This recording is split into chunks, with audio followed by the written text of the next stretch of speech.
So hey guys, welcome once again and today we're gonna explain the movie called The Kashmiri Files। हाल ही में release हुई इस movie को IMDb ने 8.3 out of 10 की rating दे दी है, जिसने पूरे देश में बवाल मचा रखा है। और मेरे इस वीडियो का उद्देश्य किसी की भी भावनाओं को ठेस पहुंचाना नहीं है। मैं नहीं जानता ये स्टोरी कितनी सच्ची है और कितनी झूठी, मैंने तो बस इसे एक्सप्लेन किया है। So guys, without wasting your time, let's begin the explanation. Movie की शुरुआत में हमें 19 जनवरी 1990 में कश्मीर का सीन दिखाया जाता है, जहां हम शिव और अब्दुल नाम के बच्चों को अपने दोस्तों के साथ क्रिकेट खेलते हुए देखते हैं। शिव अपने मैच में अच्छा परफॉर्म करने के बाद सचिन का नाम लेने लगता है और वहां मौजूद कुछ लोगों को ये चीज पसंद नहीं आती और वो कहते हैं कि ये पाकिस्तान है, इंडिया नहीं, यहाँ सचिन की नहीं चलती। और वो लोग ये बोलकर शिव को मारने लगते हैं, जिसके बाद उसका लंगोटिया यार अब्दुल उसे बचाकर वहाँ से लेकर किसी तरह से भाग जाता है। इसीलिए कहते हैं कि दोस्ती में कोई मजहब नहीं होती। गाइस कहते हैं कि 1990 कश्मीर का वो वक्त था जब कश्मीरी पंडितों को वहाँ से रहने का हक छीना जा रहा था और इस पूरे आतंक को लीड करता था फारूक अहमद दर, जिसे लोग बीटा कराटे के नाम से भी जानते थे। और वो सभी को इकट्ठा करके अपना बोल वचन दे रहा था कि अगर ये वतन हमारा है तो इस पर हुकूमत भी हमारी होगी। दूसरी तरफ हम एक लेडी को देखते हैं जो कि अपनी बीमार बच्ची को डॉक्टर के पास लेकर जा रही थी। तभी वहाँ मौजूद पुलिस उससे कहते हैं कि आगे मत बढ़ो, वहाँ खतरा है। कि तभी सामने से एक टेररिस्ट उस पुलिस वाले को शूट करके मार देता है और उस लेडी से कहता है कि मैं तुम्हारी बेटी की शादी अपने छोटे भाई से कराऊंगी, जिस वजह से वो लेडी उसके मुंह के ऊपर थूक देती है और वो आदमी गुस्से में आकर उसे शूट कर देता है, जिस वजह से उसकी बेटी काफी डर जाती है और जोर जोर से रोने लगती है।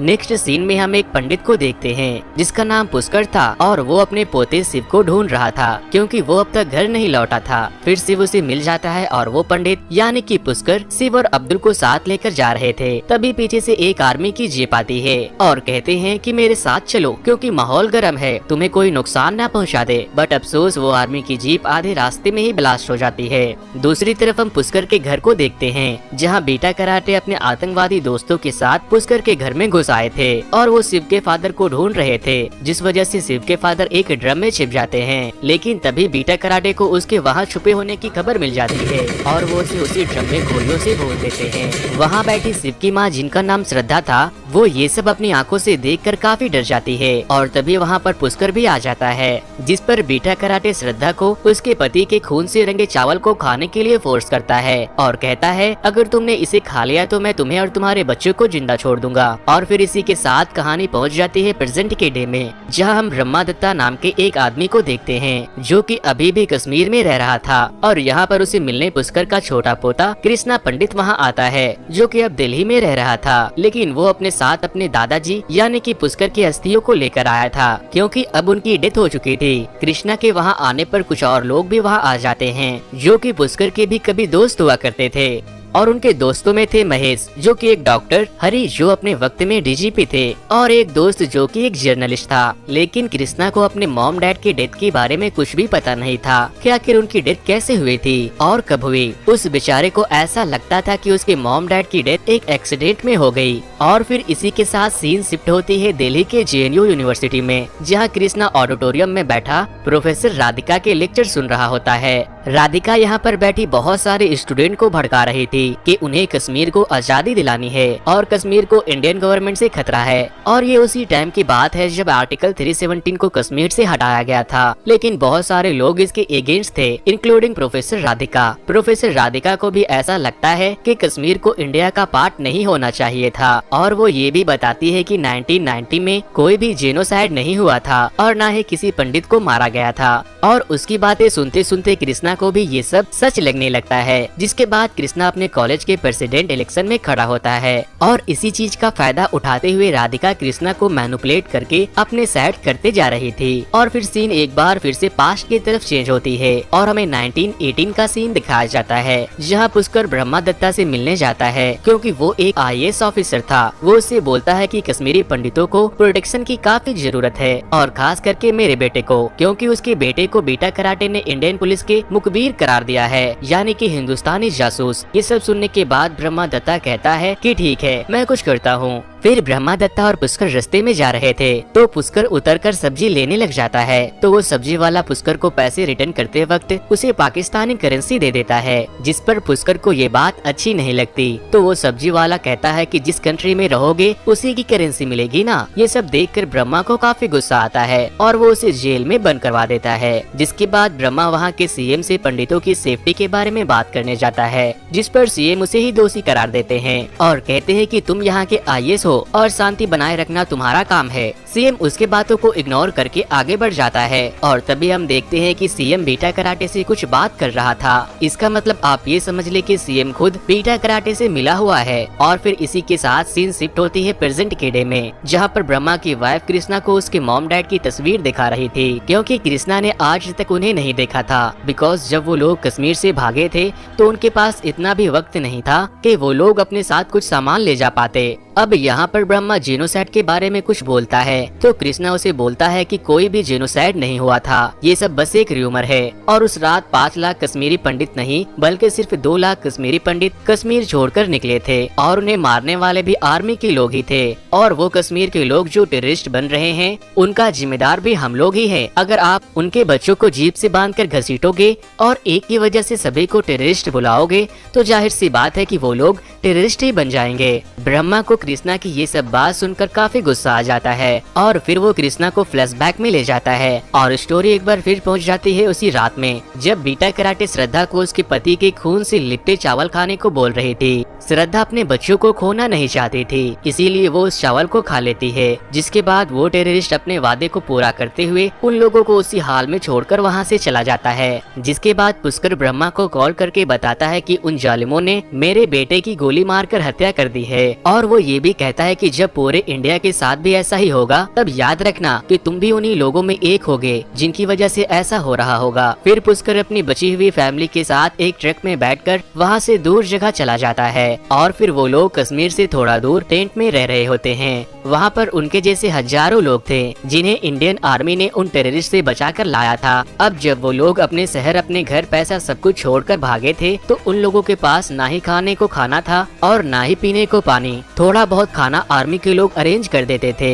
वो लोग एक वक्त में आधा पेट खाना खाया करते थे। अब वो लोग बस इसी आस में जी रहे थे कि एक दिन हम लोग वापस अपने घर जरूर जाएंगे। कुछ दिन उसी टेंट में बिताने के बाद पुष्कर की आईसाइट धीरे धीरे कम होने लगी थी और फिर एक दिन उन सभी से मिलने आईएएस ब्रह्मा वहाँ आता है, जो कि अब आईएएस ऑफिसर से प्रमोट होकर होम मिनिस्टर एडवाइजर बन चुका था। और यहाँ पर उसके साथ साथ होम मिनिस्टर भी आते हैं। जिसके बाद वहाँ मौजूद जो सारे लोग कश्मीर से भागकर आए थे वो लोग अपनी अपनी प्रॉब्लम को बताते हैं। तभी पीछे से पुष्कर एक पोस्टर लेकर सामने आता है और आर्टिकल 370 को हटाने की मांग करता है। यहाँ पर ब्रह्मा पुष्कर को देखकर काफी बुरा फील करता है क्योंकि उसकी आंखें काफी हद तक खराब हो चुकी थी और वो अब पूरी तरह से मेंटली डिस्टर्ब भी हो चुका था, जिस वजह से वो ब्रह्मा को पहचान भी नहीं पाता। जिसके बाद ब्रह्मा पुष्कर के फैमिली से मिलता है और वो कहता है कि वो उन्हें पास में एक घर दिला सकता है और एक जॉब भी दिला सकता है। जिसके बाद श्रद्धा ब्रह्मा की बात पर एग्री हो जाती है। अब नेक्स्ट सीन में वो लोग उसी घर में रहने लगते हैं, पर यहाँ पर हालात भी कुछ ठीक नहीं था।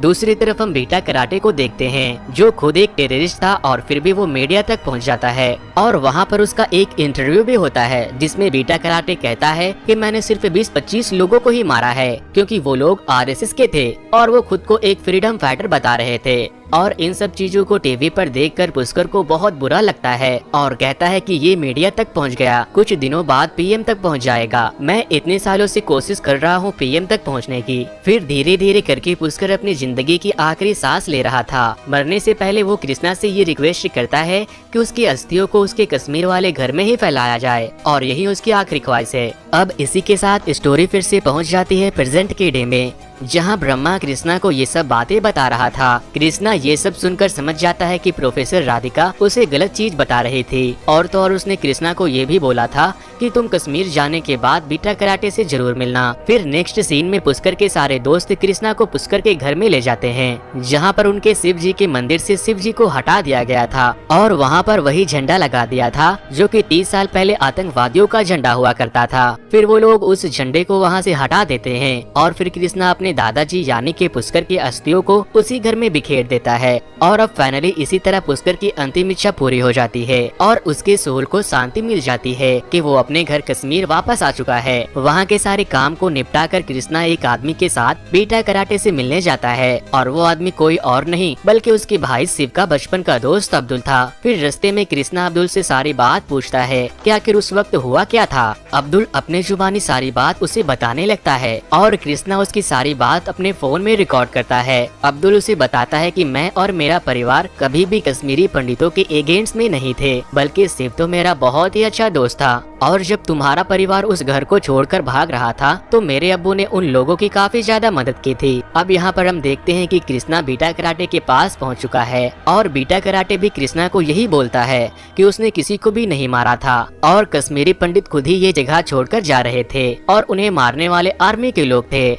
और बीटा यहाँ पर अपना कंपैरिजन भगत सिंह और महात्मा गांधी जैसे फ्रीडम फाइटर से करता है। ये सब सुनने के बाद कृष्णा को लगता है कि बीटा बिल्कुल सही कह रहा है और इसी बात पर वो जाके ब्रह्मा से झगड़ा भी कर लेता है और उसे खूब खरी खोटी सुनाता है। अब जब पानी सर से ऊपर चली जाती है तो ब्रह्मा गुस्से में आकर कृष्णा के सामने 3 फाइल रख देता है। जब कृष्णा उस फाइल को पढ़ता है तो उसके तो होश उड़ जाते हैं क्योंकि उसमें उसके भाई शिव और उसकी माँ का भी फोटो था और उसे बीटा कराटे ने ही मार दिया था। ये सब जानने के बाद कृष्णा वापस से अपने कॉलेज में जाता है जहाँ वो प्रोफेसर यानी कि राधिका एक सॉन्ग गा रही थी जो सभी स्टूडेंट को कश्मीर को लेकर मिसगाइड कर रही थी। फिर राधिका कृष्णा को स्पीच देने को बोलती है क्योंकि वो उस कॉलेज का प्रेसिडेंट बनने वाला था। और अब वो वक्त आ जाता है जब कॉलेज के सारे लोगों को सच मालूम चलने वाला था। कृष्णा मैक लेकर कहता है कि बहुत साल पहले एक ऋषि मुनि कश्मीर गए थे जिनका नाम था ऋषि कश्यप और उन्होंने वहाँ पर काफी वक्त तक श्रद्धा की और ज्ञान हासिल किया और उन्हीं के नाम पर इस स्टेट का नाम कश्मीर पड़ा।